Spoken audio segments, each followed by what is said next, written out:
Selamat datang di review anime mingguan. Episode baru sudah rilis, penuh drama, aksi, dan momen emosional. Langsung saja kita bahas 5 anime terbaik minggu ini. Di urutan pertama ada Tomodachi no Imouto ga Ore ni Dake Uzai episode 8. Episode 8 kembali memperlihatkan perkembangan hubungan yang unik, penuh kecanggungan, dan komedi yang sering tidak terduga.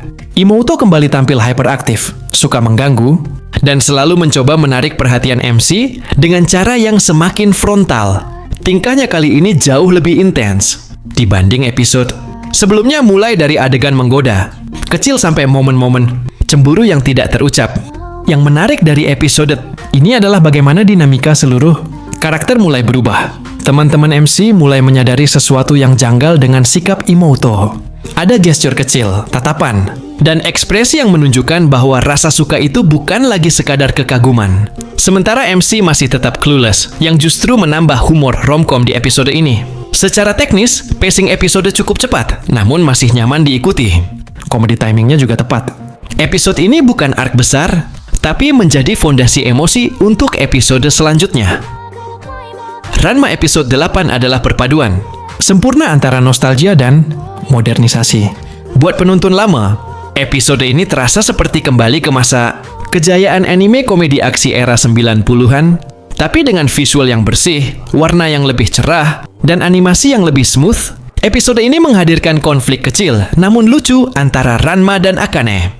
Sebagian besar waktu dihabiskan pada interaksi mereka yang penuh miskomunikasi. Mulai dari Ranma yang salah memilih kata, Akane yang langsung marah, hingga kekacauan yang berujung pada pertarungan tidak penting, tapi sangat menghibur.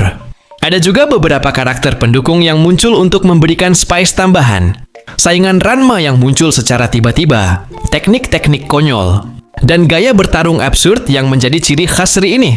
Secara visual, episode ini sangat memanjakan mata dengan transisi cepat dan efek komedi yang pas. Yang paling menarik adalah bagaimana studio mempertahankan feel lama tanpa kehilangan kualitas visual modern. Episode ini mungkin tidak dramatis, tapi benar-benar menyenangkan untuk ditonton.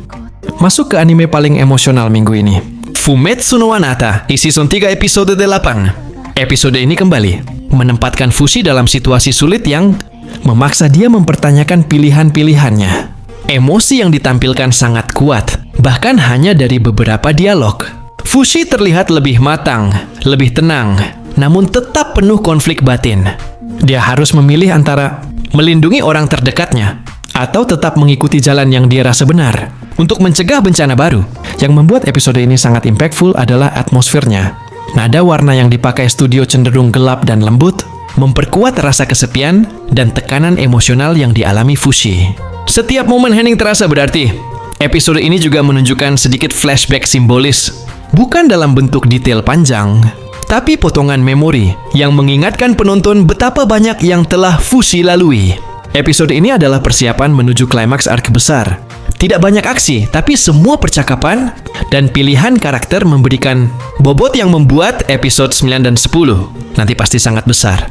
Untuk penonton yang suka anime dramatis dan filosofis, episode ini adalah highlight minggu ini. Yasei no Last Boss ga Arawareta, episode 9, membawa kita kembali ke dunia fantasi penuh kekacauan, kekuatan besar, dan karakter-karakter overpower yang saling bersaing. Di episode ini, intensitas konflik meningkat drastis. Sang Last Boss menunjukkan kemampuan baru yang jauh lebih berbahaya, memperlihatkan potensi kehancuran dunia dalam skala yang belum pernah diperlihatkan sebelumnya. Efek visual serangan, animasi sihir, dan transisi antara adegan dibuat cepat dan eksplosif. Selain action, world building episode ini berkembang semakin luas. Penonton diberikan informasi baru tentang struktur dunia, sejarah sihir, dan motivasi karakter penting yang sebelumnya hanya tersirat. Yang membuat episode ini menarik adalah bagaimana MC dan antagonis tidak sekadar bertarung, tapi saling membaca strategi dan tujuan. Pertempuran bukan hanya soal power up, tapi juga permainan psikologis. Secara keseluruhan, episode ini adalah salah satu yang paling seru dalam musim ini, dan jelas menjadi jembatan ke arc final. Terakhir untuk minggu ini, kita masuk ke episode 8 dari Nageki no Borei wa Intai Shitai. Anime ini kembali ke tone aslinya, tenang, penuh percakapan yang bermakna, dan fokus pada perkembangan karakter utama. Meskipun MC selalu ingin hidup damai dan pensiun episode ini. Menunjukkan bahwa dia sebenarnya tidak bisa lari dari tanggung jawabnya. Ada pertemuan penting yang mengubah cara pandangnya, memberikan dorongan bagi karakter untuk lebih berani menghadapi masa depan. Interaksi antara MC dan companionnya di episode ini menjadi highlight. Dialognya menyentuh, namun ringan bisa dibilang sebagai perekat emosional menjelang arc besar berikutnya. Tidak banyak aksi di episode ini, tapi storytellingnya sangat kuat. Semua elemen episode terasa seperti membangun pondasi untuk konflik besar di episode 9 atau 10 nanti. Dan itu dia review lengkap anime minggu ini. Setiap anime punya gaya khasnya sendiri, mulai dari komedi romcom, nostalgia klasik, drama filosofis, aksi fantasi besar, hingga slice of life supernatural. Tulis di komentar, anime mana yang paling kamu tunggu tiap minggu? Dan episode mana yang menurut kamu paling kuat minggu ini? Jangan lupa like, share, dan subscribe agar tidak ketinggalan review anime minggu depan.